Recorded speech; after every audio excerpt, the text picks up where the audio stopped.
ನಮಸ್ಕಾರ ಎಲ್ಲರಿಗೆ. North division ಅಲ್ಲಿ ಮಹಾಲಕ್ಷ್ಮಿ ಲೇಔಟ್ ಅಲ್ಲಿ 18.60 crores ಹೈಡ್ರೋ ಗಾಂಜಾ ಟೋಟಲ್ 18 kgs 590 grams ಸೀಸ್ ಆಗಿದೆ. ಇದರಲ್ಲಿ ಇಬ್ಬರು ಆರೋಪಿ ಅವರು ಅರೆಸ್ಟ್ ಮಾಡಿದ್ದಾರೆ. ಮತ್ತು ಕೆಲವು ಕೀ ಆರೋಪಿ ಯಾರ್ಯಾರು ಇದರಲ್ಲಿ ಶಾಮೀಲು ಅದರ ಬಗ್ಗೆ ಅವ್ರಿಗೆ ಮಾಹಿತಿ ನಮ್ಮ ಟೀಮ್ಗೆ ಗೊತ್ತಾಗಿದೆ. ಇದು ಫಸ್ಟ್ ಟೈಮ್ ನಾವು ಏರ್ಪೋರ್ಟಿಂದ ಮಾಹಿತಿ ಆದ ಮೇಲೆ ನಮ್ಮ ಏರ್ಪೋರ್ಟಲ್ಲಿ ಮೂವ್ಮೆಂಟ್ ಆಗಿತ್ತು. ಏರ್ಪೋರ್ಟಿಂದ ಬರುವಾಗ ಇದು ಸೀಸ್ ಆಗಿದೆ. ಇದರಲ್ಲಿ ಬ್ಯಾಂಕಾಕಿಂದ ಇದು ಮೂವ್ಮೆಂಟ್ ಆಗಿತ್ತು ಅಂತ ಮಾಹಿತಿ ಬಂದಿದೆ. ಮುಂದೆ ಯಾರ್ಯಾರು ಇದರಲ್ಲಿ ಶಾಮೀಲಾಗಿದ್ರು ಅವರೆಲ್ಲರ ಬಗ್ಗೆ ಕೆಲವು ನಿರ್ದಿಷ್ಟ ಮಾಹಿತಿ ಕೂಡ ಬಂದಿದೆ. ಈ ಟೋಟಲ್ 18.6 crores ಇದು ಏನು ವ್ಯಾಲ್ಯೂ ಇದೆ, ಇದು ಎಲ್ಲ ಕನ್ಸೀಲ್ಡ್ ಆಗಿ ಪ್ಯಾಕೆಟ್ಸ್ ಅಲ್ಲಿ ಇತ್ತು. ಅದು ಮೇಲೆ ಕವರ್ ಮಾಡಿ ಬೇರೆ ರೀತಿ ಒಂದು ಪ್ಯಾಕಿಂಗ್ ಮಾಡಿಕೊಂಡು ಇದು ಮಾಡ್ತಾಯಿದ್ರು. ಇಲ್ಲಿವರೆಗೆ ಹೈಡ್ರೋ ಗಾಂಜಾ ಮತ್ತು ಎಸ್ಪೆಷಲಿ ಹೈಡ್ರೋ ಗಾಂಜಾ ನಾವು ಬೇರೆ ಬೇರೆ ರೀತಿಯಿಂದ ನಾವು ರಿಕವರಿ ಮಾಡಿದ್ವಿ. ಬಟ್ ಈ ಮ್ಯಾಕ್ಸಿಮಮ್ ಪೋಸ್ಟ್ ಆಫೀಸ್ ಕೊರಿಯರಿಂದ ಇದು ಫಸ್ಟ್ ಟೈಮ್ ಡೈರೆಕ್ಟ್ ಕೊರಿಯರ್ ಇಂದ ಮಾಡುವಾಗ ನಾವು ಹಿಡಿದಿದ್ದೀವಿ. ಇದ್ರ ಜೊತೆಗೆ ಸೇಮ್ ನಾರ್ತ್ ಡಿವಿಷನಲ್ಲಿ RMC yard, RT Nagar, JC Nagar ಮತ್ತು ಮಲ್ಲೇಶ್ವರ ಎಲ್ಲ ಈ 4 ಸ್ಟೇಷನ್ ಎಲ್ಲ ಸೇರಿ ನಿಮಗೆ ಡೀಟೇಲ್ಸ್ ಕೊಟ್ಟಿದ್ದೀವಿ. ಅದರಲ್ಲಿ ಮಹಾಲಕ್ಷ್ಮಿ ಲೇಔಟ್ದು ಈಗ ಜಸ್ಟ್ ಹೇಳಿದೆ ಇಬ್ಬರು ಆರೋಪಿ ಅವರು. ಇದರಲ್ಲಿ RMC ಯಾರ್ಡಲ್ಲಿ ಒಬ್ಬ ಆರೋಪಿ 8 kg ಗಾಂಜಾ, RT ನಗರಲ್ಲಿ 5 kg 437 grams ಗಾಂಜಾ 5 ಅಕ್ಯೂಸ್ಡ್, JC ನಗರಲ್ಲಿ 21 grams MDMA ಒಬ್ಬ ಅಕ್ಯೂಸ್ಡ್ ಫಾರ್ನರ್, ಮಲ್ಲೇಶ್ವರಮಲ್ಲಿ 772 grams ಗಾಂಜಾ ಒಬ್ಬ accused Indian.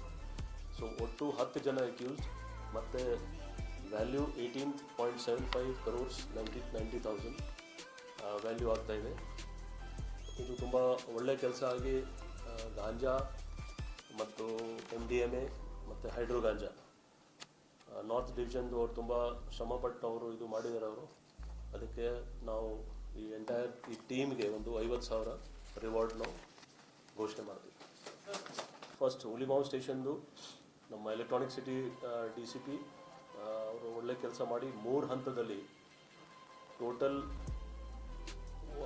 1,143 kg red Sandalwood ಅವ್ರು ಸೀಸ್ ಮಾಡಿದ್ದಾರೆ. ಅವರು 3 ಕಾರ್, ಇದಕ್ಕೆ ವ್ಯಾಲ್ಯೂ ಅಂದಾಜು 1 ಕೋಟಿ ಇದೆ. ಈ ಎಲ್ಲ ಒಂದು ಮೂವ್ಮೆಂಟ್ ಆಂಧ್ರದಿಂದ ತಮಿಳ್ನಾಡುಗೆ ಮೂವ್ ಆಗುವಾಗ ಇದು ನಮಗೆ ಇನ್ಫಾರ್ಮೇಷನ್ ಆಧಾರ ಮೇಲೆ ಇವರು ಹಿಡಿದಿದ್ದಾರೆ ಅವರು. ಇದು ತುಂಬ ಇಂಪಾರ್ಟೆಂಟ್ ಯಾಕೆಂದರೆ ಈ ಕ್ವಾಲಿಟಿ ಆಫ್ ಏನು ಸ್ಯಾಂಡಲ್ವುಡ್ ಇದೆ ಅದು ತುಂಬ ರೆಡ್ ಸ್ಯಾಂಡಲ್ವುಡ್ ಇದು ತುಂಬ ಒಳ್ಳೆ ಕ್ವಾಲಿಟಿ ಇದೆ ಅಂತ ನಮ್ಮ ಟೀಮ್ ಅವ್ರ ಫಾರೆಸ್ಟ್ ಡಿಪಾರ್ಟ್ಮೆಂಟಿಂದ ಸರ್ಟಿಫಿಕೇಟ್ ತೊಗೊಂಡಿದ್ದಾರೆ ಅವರು. ಇದರದ್ದು ಕೂಡ ಮುಖ್ಯ ಆರೋಪಿಯವರ ಬಗ್ಗೆ ಕೂಡ ಮಾಹಿತಿ ಬರ್ತಾಯಿದೆ. ಅದರ ಬಗ್ಗೆ ಕೂಡ ನಮ್ಮವರು ವರ್ಕ್ ಮಾಡ್ತಾಯಿದ್ದಾರೆ. ಅದನ್ನು ಮೋಸ್ಟ್ಲಿ ಸಕ್ಸಸ್ ಆಗೇ ಆಗ್ತದೆ. ಸದ್ಯಕ್ಕೆ ಈ ಟೋಟಲ್ 1 crore ಅಂದಾಜು ವ್ಯಾಲ್ಯೂ ಸಿಕ್ಕಿದೆ ಹುಲಿಮಾವು ಸ್ಟೇಷನ್. ಇದರಲ್ಲಿ 3 ಜನ ಅಕ್ಯೂಸ್ ಮತ್ತು 3 ವೆಹಿಕಲ್ಸ್ ಇದ್ದಾವೆ. ಆಂಧ್ರದಿಂದ ತಮಿಳ್ನಾಡುಗೆ ಮೂವ್ಮೆಂಟ್ ಇರ್ತೀವಿ, Andhra to Tamil Nadu. RT Nagar police station ವ್ಯಾಪ್ತಿಯಲ್ಲಿ ಕೂಡ ಅವರು ಒಳ್ಳೆ ಕೆಲಸ ಮಾಡಿ 754 kgs ಅಂದಾಜು ರಿಕವರಿ ಮಾಡಿದ್ದಾರೆ ಅವರು. ಇದರಲ್ಲಿ 1 ವೆಹಿಕಲ್ 2 ಅಕ್ಯೂಸ್ಡ್ ಮತ್ತು ಇದರಲ್ಲಿ ಅವರು ಅನಿಯನ್ ಅಂದರೆ ವೆಜಿಟೇಬಲ್ ಇದು ಗಾಡಿಯಲ್ಲಿ ಅನಿಯನ್ ಮೇಲೆ ಇಟ್ಟು ಕೆಳಗಡೆ ಇದು ಇಟ್ಕೊಂಡಿದ್ರು ಹೈಡ್ ಮಾಡಲಿಕ್ಕೆ. ಇದೂ ಆಂಧ್ರದಿಂದ ಮದನಪಲ್ಲಿ ಏರಿಯಾದಿಂದ ಮೂವ್ಮೆಂಟ್ ಇತ್ತು. ಬಟ್ ಇದು ಬ್ಯಾಂಗ್ಳೂರಲ್ಲಿ ಹಿಡಿದಿದ್ರು ಅವರು. ಒಟ್ಟು 75 lakhs ವ್ಯಾಲ್ಯೂ ಇದೆ RT ನಗರ್ ಟೀಮ್. ಇನ್ನೊಂದು ತುಂಬ ಇಂಟ್ರೆಸ್ಟಿಂಗ್ ಕೇಸ್, ಇದು ಆಲ್ರೆಡಿ ನಾವು ಈ ಥರ ಇದು 3ನೇ ಕೇಸ್ ಆಗ್ತಿರೋದು. CCB ಅವರು I4C ಮತ್ತು ಬೇರೆ ಏಜೆನ್ಸೀಸ್ದು ಹೆಲ್ಪ್ ಇನ್ಫಾರ್ಮೇಷನ್ ಆಧಾರ ಮೇಲೆ ಎಲೆಕ್ಟ್ರಾನಿಕ್ ಸಿಟಿ ವ್ಯಾಪ್ತಿಯಲ್ಲಿ ಒಂದು ಮಿನಿ ಟೆಲಿಫೋನ್ ಎಕ್ಸ್ಚೇಂಜ್ ಟೈಪ್ ನೀವು ಹೇಳ್ಬೋದು. ಇದರಲ್ಲಿ 28 ಸಿಮ್ ಬಾಕ್ಸಸ್ ಮತ್ತು 1,193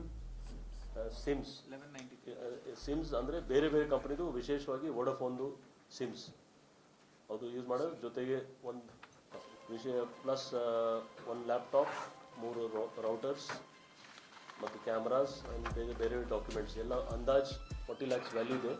ಬಟ್ ಮೋರ್ ದೆನ್ ದ್ಯಾಟ್ ಇದು ರಿಮೋಟಲ್ಲಿ ಆಪ್ರೇಟ್ ಆಗ್ತಾಯಿತ್ತು. ಅಲ್ಲಿ ಯಾರೂ ಜನ ಇರಲಿಲ್ಲ. ನಾವು ತುಂಬ ವಾಚ್ ಮಾಡಿ ನಮ್ಮ CCTV ಅವರು ಒಳ್ಳೆ ಕೆಲಸ ಮಾಡಿ ಇದು ಡಿಟೆಕ್ಟ್ ಮಾಡಿದ್ದಾರೆ. ಆರೋಪಿದು ಡೀಟೇಲ್ಸ್ ಈಗ ಗೊತ್ತಾಗಿದೆ. ಆರೋಪಿದ ಬಗ್ಗೆ ಕೂಡ ನಾವು ಅರೆಸ್ಟ್ ಮಾಡಲಿಕ್ಕೆ ಪ್ರಯತ್ನ ಮಾಡ್ತಾಯಿದ್ದೀವಿ.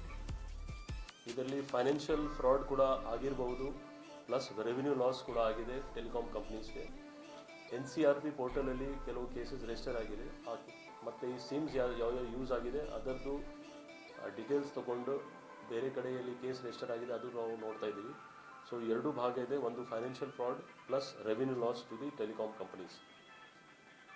ಇದು ಕೂಡ ನಮ್ಮ CCB ಟೀಮ್ ಅವರು ತುಂಬ ಒಳ್ಳೆ ಕೆಲಸ ಮಾಡಿ ಎಲೆಕ್ಟ್ರಾನಿಕ್ ಸಿಟಿ ವ್ಯಾಪ್ತಿಯಲ್ಲಿ ಕೇಸ್ ಡಿಟೆಕ್ಟ್ ಆಗಿದೆ.